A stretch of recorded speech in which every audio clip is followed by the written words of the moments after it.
Ilikuwa imekuja kusikiliza kesi ya uhaini dhidi ya mwenyekiti wa Chama cha Demokrasia na Maendeleo ndugu Tundu Antipas Mughwai Lissu ambaye liko chini ya jopo la majaji watatu, Jaji Ndunguru, Karema na Kiwonde. Sasa itajua kwamba leo upande wa mashtaka ungeweza kuendelea na kesi yake, kuleta mashahidi wake ambao wanataka kusema kwamba mwenyekiti wa chama alifanya makosa ya uhaini.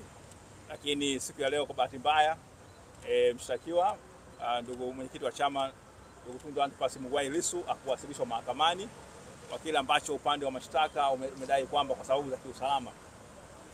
Lakini sisi wote tumefanikiwa kufika hapa mahakamani. Nadhani nchi yetu wa Dar es Salaam huko salama. Watu wote wameweza kusafiri, mabasi yanafanya kazi. Lakini upande wa mashtaka kwa wamesema kwamba unaomba kwamba kwa sababu za kiusalama haujaweza kumleta mwenyekiti wa Chama cha Demokrasia na Maendeleo mahakamani. Kwa hiyo hakuwepo mahakamani.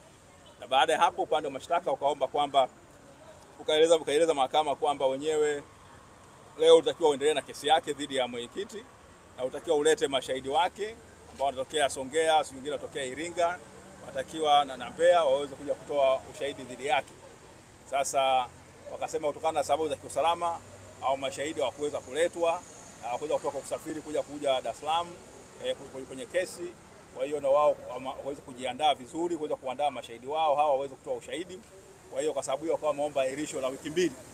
Kwa maana hiyo tarehe 10 leo mwezi wa 11 ukiongeza wiki mbili maana yake ni siku 14, ingekuwa maana tunazungumzia tarehe 24 au 25 ya mwezi huu.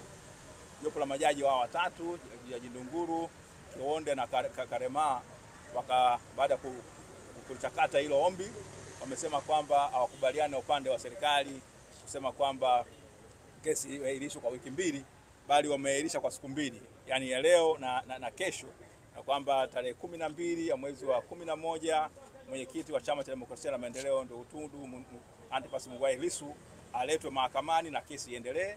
Na mahakama imeamrisha kwamba ule hati ya wito wa kumuita mahakamani itolewe na aje upande wa mashtaka siku hiyo uendelee na kesi yake dhidi ya mwenyekiti. Maana yake kesi ya msingi sana. Sasa sisi tumeweza kuyaona hayo. Sasa bahati mbaya kwa sababu mwenyekiti anajiokisha mwenyewe hakuweza kuzungumza, lakini tumeona kama mahakama imeweza kutoa angalau muda kidogo ambao unaonekana ni mzuri, na kwamba siku hiyo tarehe 12 mwezi wa 11 2025 basi kesi hii itaendelewa kwa majali wa Mwenyezi Mungu, na tunatumai kwamba umma utapenda kujua nini kinaendelea. Kwa uhaini ambao unasemwa dhidi ya mwenyekiti kama utaweza kuwekwa wazi, na kama sio uhaini basi tuweza kujulikana mahakama itatoa uamuzi gani.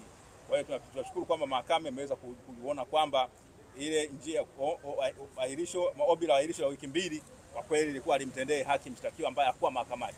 Hata angekuwa upande ule angekuwa hata kesi imeletwa kwa njia ya kimtandao kwamba naye kule gerezani ameweza kusikilizwa, basi ingekuwa nafuu. Lakini mahakama imeamua kusimama katika kusimamia misingi ya haki na kusema basi imetoa siku mbili ambazo kwamba wale mashahidi wa serikali kuanzia hivi sasa huko kote waliko basi wao waje, na tunafahamu mashahidi wengine ni wale wa kufichwa hata usiku. Asanteni sana.